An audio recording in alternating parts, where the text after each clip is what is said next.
earlier in the week that Matt Mitrione was going to fight Daniel Cormier. Is there anything on that? That who was going to fight him? Matt Mitrione, he was offered to fight. Yeah.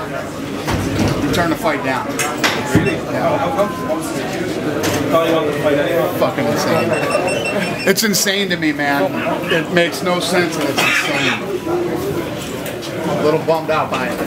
Is there anyone else who we have on? Yeah, we'll figure it out. Do you know why he turned it down? Nope. He's already got one book, right, in December? Yeah. He said I'll just take that one. He said he wanted to fight sooner though last week. He said he wanted to fight as soon as the UFC. Yeah, if he could fight Rampage. I don't even want to talk about it. Fucking sickening. What else? Any news on Rampage? What's going on there?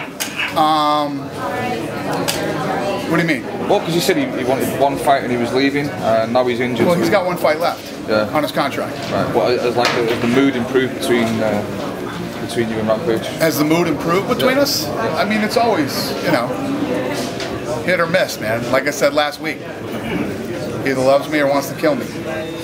I don't know what it is this week. Marshall staying with the company and moving to the States, or is Marshall's staying with the company, yeah. what's his role in the UFC? I don't know what he's doing. I don't know. He's doing something. I don't know what it is. But yeah, he's not going anywhere. He's just going back home. Does the Gary Cook relationship now open the door to a stadium event? Possibly the Bisping fight or something like that with the Man City connection? It could be, yeah. I mean, yeah, we're not ruling out any title events over here. It's just, you know, it's just, like I said, the television deals, the TV time, you know, there's a lot of things that need to be dialed in over here before we can do that stuff. But, you know, obviously we're pretty serious about it, or we wouldn't have hired this guy. You know what I mean? It's not like, hey, we're rolling up the tents and heading back to the U.S. Office is open. We got him in charge now, and I expect some ass kicking to go on out here. Hey Dana, question about potentially going back to the Nordic countries. We have 2 Nordic fighters tonight, one from Sweden, one from Iceland. How about Stockholm and Finland? It was awesome, man. I had a blast at that event. I flew in and then flew right out for the event. A few hours I was there, I had a blast. It's awesome. Sold out in 3 hours. Awesome, man. Yeah, we will definitely be back there again. Definitely. Okay. You think? Well, he's fighting on the Fox card in Seattle. And then we'll see what happens after that. Okay. Have you ever talked about Finland in any of your discussions recently? We talk about everywhere. Okay. We seriously are working on everywhere. So maybe if Gustafsson wins, then that might heighten the chances of coming back. Exactly. Him doing well is definitely going to be a factor. Definitely. You talk about going everywhere, and we hear you talking about India quite a lot recently, and you've got the new television deal. I think it's Sony 6 carrying UFC content in India. What's the big attraction of the Indian market apart from population? Because there's no MMA culture there. The SFL thing hasn't really taken off. Like, they couldn't even sell it to the Sikhs in India, and they're like a warrior culture. So, come on. Are you comparing us to the fucking SNL or whatever the hell it is? They haven't got a fighting culture. India really don't. They really don't. What culture doesn't have fighting? They wrestle over there. Wrestling's big over there. Huge. They actually have medalists that medaled in the Olympics in wrestling.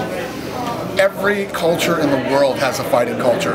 It just depends on how you bring it to them. You know what I mean? We bring it the right way, and other people don't.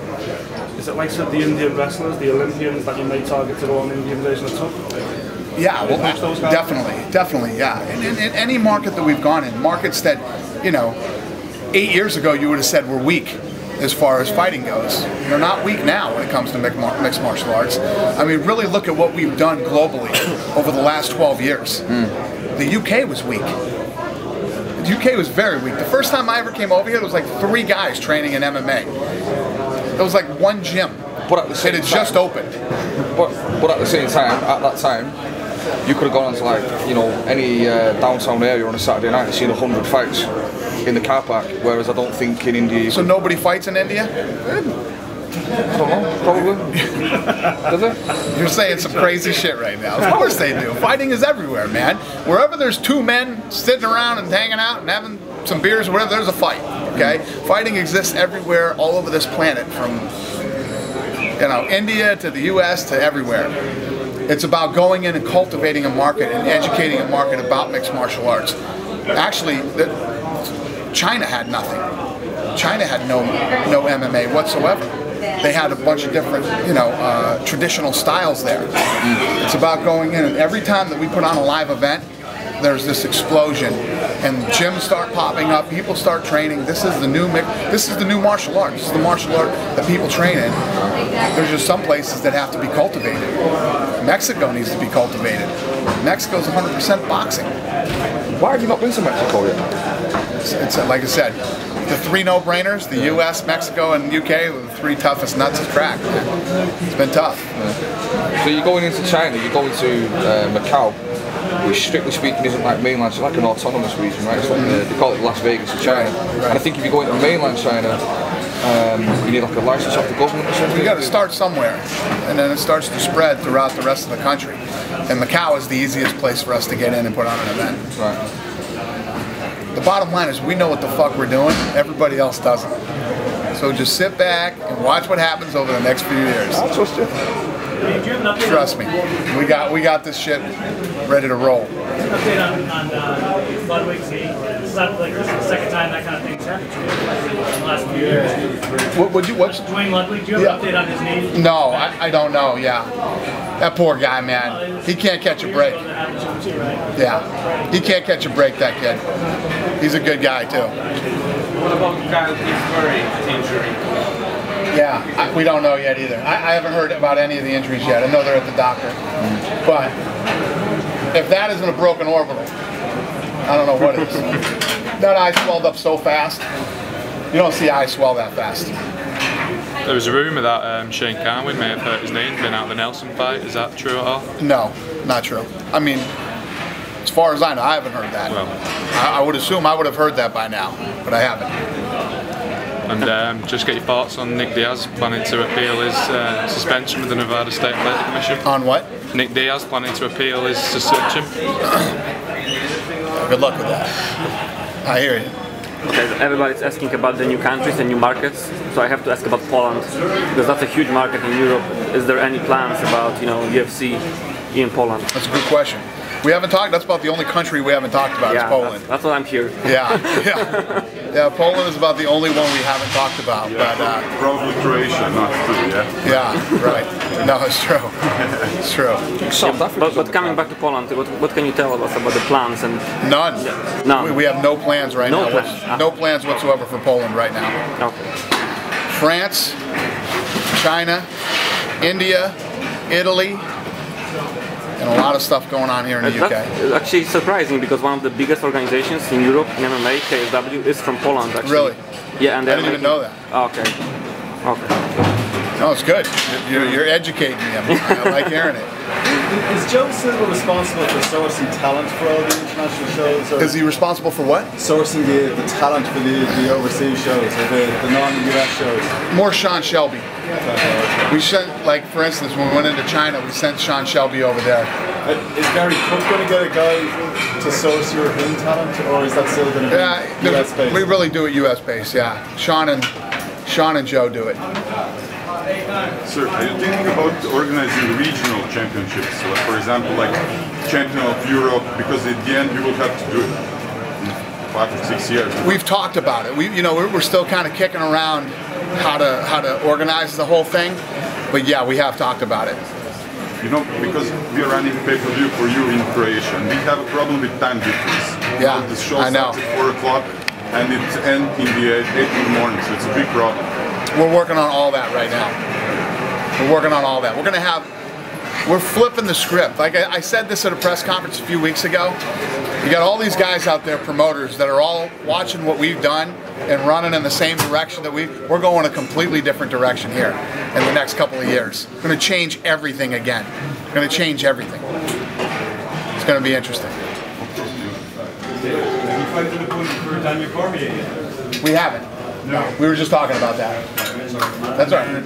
Is there any more talk of other fighters moving across to Strikeforce from the UFC? Going to Strikeforce from UFC? Crossing over fights. Well, we're going to get somebody for Cormier, and then I don't know what. Beyond them, if you thought any more about that. I don't know, yeah. The Mitrione situation, is there anything you can do about that, or you just have to roll your eyes and make, or whatever, he doesn't want to fight? Yeah, it fucking makes me sick. There's no way you can punish him necessarily. No. You just kind of roll your eyes and wonder why guys make the decision. Yeah. Listen, you don't want big opportunities. I hear you. I get it then. I get it. You don't want big opportunities. I mean, he's been off the radar for a while now. That would have been a way to get pretty far back up there. I could not agree with you more. You are reading my mind. Did not confuse you All at I can say is I guess he doesn't want big opportunities. I get it. I duly noted. Did it not confuse you at all that he'd want to fight with Rampage but not with Cormier? Yeah. He wants to fight a guy that weighs 205 but doesn't want to fight the guy who's the real heavyweight and legitimate guy who's ranked. And Mitrione's not getting any younger. What did Cormier have to say about that fight? Did you talk to him about Mitrione? Cormier will fight anybody. Sure. Yeah, the guys who are the real guys fight anybody, man. Fight anybody. Dana, can you talk about the new UFC show? Is it unrestricted or is the new show? Is it unrestricted? I can't remember what it's called. Unrestricted? Yeah, is there a new UFC show?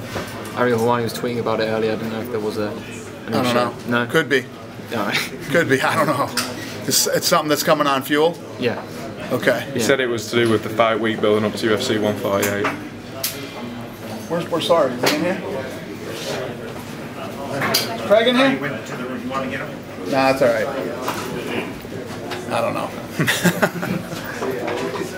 What's your thoughts on Clay Guida moving to featherweight division?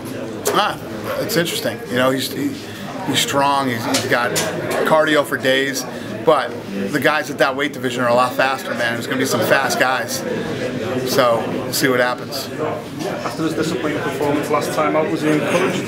What's that? After his disappointing performance last time out, was he encouraged to move down, or was it strictly? I don't ever tell guys unless you got like, you know, like there's a guy what weight to fight at.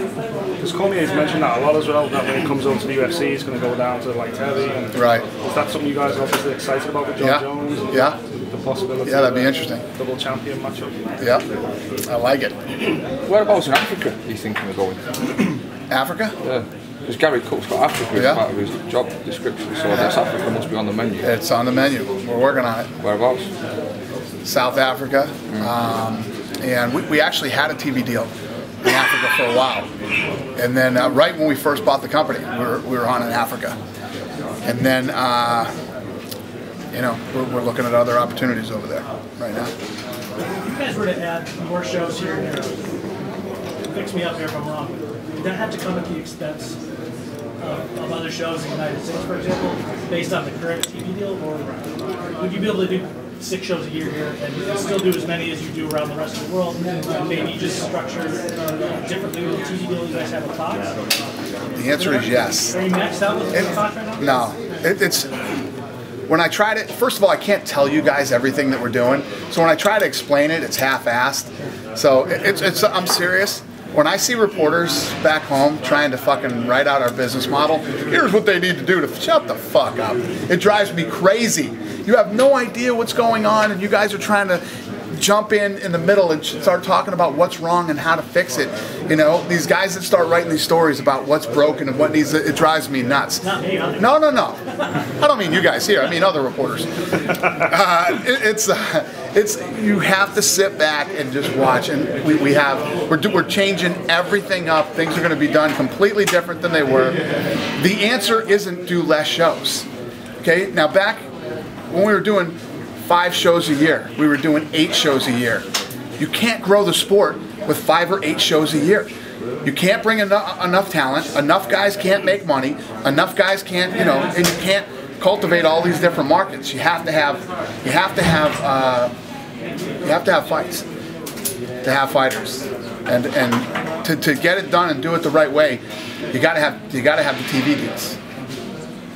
And you know, a lot of people are, you know, everybody's now looking, oh, this Fox thing was such a this, that. The Fox thing is the greatest thing to ever fucking happen to this sport, and the greatest thing to ever happen to us.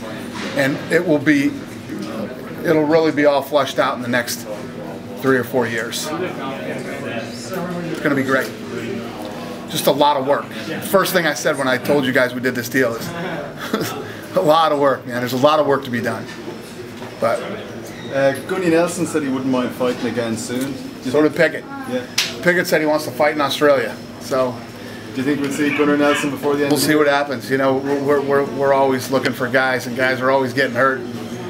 So this was actually one of those cards that stayed together finally. You know, hopefully this is the beginning of a streak where guys are going to stop getting injured. What about John Hathaway? Do you think he's top 5 now in welterweight? That fight was horrendous. That fight was terrible. That was the only bad fight on the card tonight. Terrible card. Terrible fight. That was the one that you guys kind of seen about. I was so excited about that fight too. Exactly. They were further down on the card. They were at the press conference. I would assume because you guys had high expectations. So. Yeah, I thought that fight was going to be really good. They didn't fight. He just stayed in half guard, you know. And then Maguire didn't wake up till the 3rd round. So he's not top 5. Huh? He's not top 5. Oh no, I'm not saying he's not. That kid keeps growing too. Notice how big and strong he's starting to look, man. Yeah, just a shitty fight. The fight was terrible. Did the Paul Sass situation surprise you? Yeah. You know what though? When that fight started, and those guys, Wyman's throwing elbows from the top. He's working. He's doing it. You know, Wyman's a grinder, man. That kid, you can't sleep on Matt Wyman. And I think Sass underestimated his game, you know. And Wyman's just a dog, man. That kid, I got a lot of respect for him. He looked awesome tonight. To come out and submit him, be one thing if you knock him out or something, and you could call Sass a one-trick pony and all the shit you could say. But he beat him in his own game. It's awesome. Huge win. Who do you have in mind for John Jones to fight next? Obviously with plans that Machida's going to fight Henderson. Who is there for Jones to face? Don't know. We'll see what happens. I got so much shit to deal with when I get home. I've been on the road for 2 weeks. Been on the phone with Lorenzo all day today. I got fucking problems piled up to the roof for me when I get home. I can't wait to get home. Are you and Jones good again now after? Yeah, we're cool. We're cool. You're thinking Dan Henderson and Machida, right? Mm-hmm. At the playoff for a title shot. Any idea when? Huh? Any idea when? When? Machida and Dan Henderson? Don't know. David, just a real quick one. The show next week's in Minneapolis. You moved there from the Indianapolis spot. It never came about it. Were there talks about going back to Indy? I know you do every time. Yeah, no, we will go back to Indy. It's a good market, and we love it there. But fuck, what happened? I don't remember what happened either. Something happened and we had to move it. Something happened and we had to move that out of that date. Something. I don't remember exactly what it was, but yeah, we'll go back to Indy. Had nothing to do with Indianapolis. Like we thought we couldn't sell tickets there or something like that. We had nothing. Yeah, I don't remember what the deal was, but we moved it. But it was one of those things too. Like we never really announced that we were going to Indy. People knew that was a potential, and then we moved it to Minnesota, and it was like, oh my God, what happened to? Yeah, it was. Yeah, exactly. That wasn't a 151 or Utah when we did. Remember we did Utah? Yeah. 2 weeks before the fight, we moved it to San Diego and sold more tickets the first day in San Diego than we did like 5 weeks on sale in Utah. Safe to say we will never go to Utah again. Yeah, that was a bad idea. It was a religious thing, right? Yeah, bad idea. You've recently said some really good things about women's MMA. Does that mean that you're kind of changing your stance? I mean, originally you were very much against it, and you've been good to doing so well. And Ronda Rousey, I know you're a big fan of her. Yeah. I mean, what's today's day saying about women's MMA? Yeah, it's not that I changed my position on women's MMA. I still believe that there are that there's the weight. You know, there's not it's not deep enough to have a complete weight division and put on fights all the time. But yeah, there's no secret. I've been pretty honest about my feelings about Ronda Rousey. I think she's fucking awesome. I think she's mean. I think she's nasty, and she's a real fighter, and I like watching her fight. So I think that there are going to be some fun fights with Ronda, and you got Cyborg. If she could move down, or Ronda, whatever happens there. But there's still some fun fights for Ronda and some of the other women too. But you'd have to do some one-offs. On the UFC card? I don't know. We'll see what happens. I mean, they fight for Strikeforce. We'll see what happens. We'll see what happens. I've said publicly, I absolutely, positively would bring Ronda Rousey into the UFC. Yes. Is she absolutely the next big thing in the sport? I mean, John Jones got the Nike deal. I do. I think she's a big thing now. She's already done things that we couldn't get done. I mean, she's been on talk shows that we could never fucking get on. She's done magazines and sold covers of magazines. She was the, again, this is what I heard. Every time I say I hear something, fucking the company hears I said it and said, that's fucking I heard that she was the best-selling cover of ESPN The Body Issue. That was what I heard. So I don't know if that's true or not, but that's what I heard. So my point is, yeah, she is a breakthrough. She's one of those breakthrough stars. And I told you, you guys saw I went to the Sons of Anarchy premiere with her. And we got out of the car, the whole fucking place erupted. Like she was on the show or something. You know, she's there. It's just a matter of time before somebody like Nike signs her the way they did. I think Nike should. Nike, Gatorade, Under Armour, friggin' any of those big name guys should sign her. Yeah, I think that she'd be a winner for any of them. Just a quick question on the main event. Did it surprise you how good Struve looked in the stand-up? How good Struve was? In the stand-up? No. Guy's awesome, man. He's very well-rounded. He's great on the ground. He's great on his feet. And he's got such height and reach advantage on everybody, you know? He looked good. He took some big shots tonight, too. My colleague John Joe Rogan spoke to Red Jackson a couple of days ago. First of all, it has to be with him being squashed, and secondly, do you still really believe that he's a sport killer given what we've seen from Watson out of the Jackson camp tonight? Right. So, when I sat down with John Jones, and we talked, I made a deal with John. So I'm not going to say anything about Greg Jackson. I think you guys know my opinion and how I feel. It hasn't changed. I'm just not going to talk about Greg Jackson. This deal that you've made, is it good news for Greg Jackson? Yeah.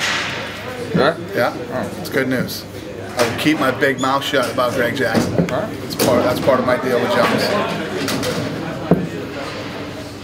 Because he wins a lot of bonuses. I mean, as much as problems you've had with him, his guys. It's not that I dislike the guy. I don't dislike him at all. I don't dislike him at all. It's just his philosophies and his business. Not his philosophies. His business conflicts with my business. Right. That's the big problem. I do believe John Jones' arm would be feeling a lot better right now if he didn't listen to Greg Jackson. And that's all I'm going to say. That's the end of it. How was the arm finally? I don't think it's as bad as everybody thought it was. Is he going to fight this year again? I don't know about this year, but yeah, I think he'll be good. I don't think there's any real damage there. I think he's going to be fine. What's your take on the whole the Jones Nike deal? Like, do you think it's a big thing for the sport? I think it's awesome. Yeah. Yeah, I think it's awesome. Yeah, Nike's behind him, man. They're behind him. They dig having him as one of their athletes, and it's good stuff. Do you think like the day's coming where we have like a black canvas? Anderson too. Anderson too. I think like a swoosh and octagon one day, just a black map with a big mag signature. Anything's possible. Yeah, anything's possible. And like he was saying before, I think Ronda Rousey's another one that Nike could go after. And there's a lot of other guys that are talented, good dudes in this sport that I think Nike would line up well with. And yeah, it could be the future. Do you actively reach out to sponsors yourself as the UFC, or do you wait for them? I mean, as a company, like does the UFC reach out to other guys? Yeah, I mean, we're always talking to people. I used to do that. I don't do that anymore. But yeah, we do. Where's he fighting? It's I'm not quite sure. It's in an arena called the Dunkin' Donuts Arena. The Dunkin' Donuts Arena. Yeah, it must be back east somewhere. Probably. Who's he fighting? He was fighting a guy called Rashid Evans. A lot of people thought it was Rashad Evans. But apparently there's a bit of a mix-up with his opponent, so we're not sure whether he has an opponent now or not. But how old is Batista? About 42, 43. How old? 42, 43. Oh shit. 44 maybe. Is he not in the WWE anymore? No. Well, he's been training MMA quite seriously for years. He's been training with Cesar Gracie.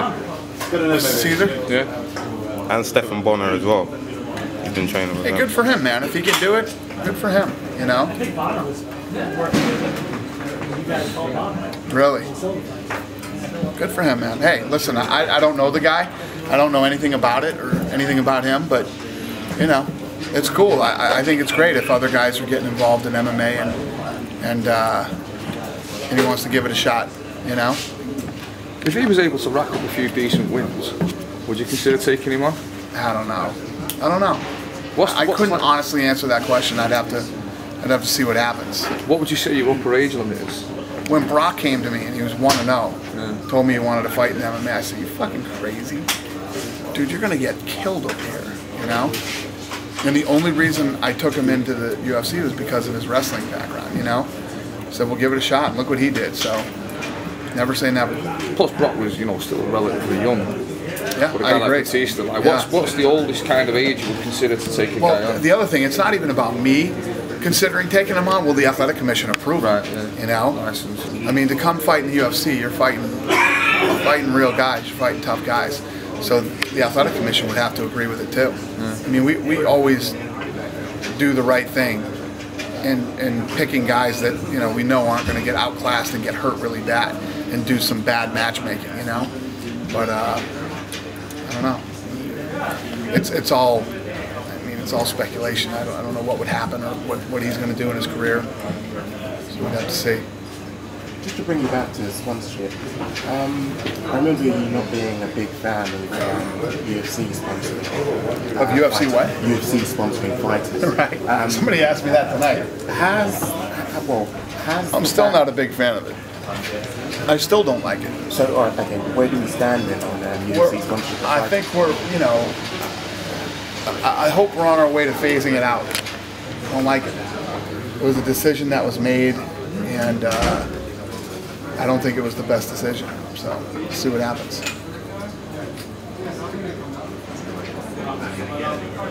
I'm good. Yeah. Thanks for the time. Cool. Yeah. Thank you guys. Appreciate it.